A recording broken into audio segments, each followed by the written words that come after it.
Hello all, అందరూ ఎలా ఉన్నారు? నేను మార్షాన్ కూడా చాలా బాగున్నామండి. 5 డేస్ హాలిడేస్ వచ్చాయి కదా, వీకెండ్. సో ఎక్కడికైనా తీసుకెళ్దాము అని బిర్లా ప్లానిటోరియంకి ప్లాన్ చేసామన్నమాట.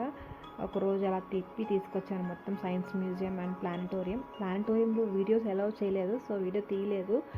వాడు చాలా కొత్త కొత్తవి అక్కడ చూశాడు, శాటిలైట్స్, రాకెట్స్ ఇవన్నీ అండ్ సైన్స్ ఎక్స్పెరిమెంట్స్. చాలా చాలా చూశాడు, చాలా నచ్చింది వాడికి, ఎంజాయ్ చేశాడు. యాక్చువల్లీ ఇది ఒక మంచి ప్లేస్ పిల్లలకి చూపించడానికి అని అనిపించింది నాకు. ఎందుకంటే ఈ మధ్య మనకి అసలు లిటరల్లీ అసలు స్కైలో స్టార్స్ కూడా కనిపించడం మానేసాయి. పిల్లలకి ఏం తెలియటం లేదు. కాసేపు ఆ ట్యాబ్స్ అండ్ ఫోన్స్ నుంచి, టీవీ నుంచి దూరంగా కాసేపు ఒక 1 డే ఫుల్గా మేము ప్లానిటోరియం చూసి వచ్చామన్నమాట.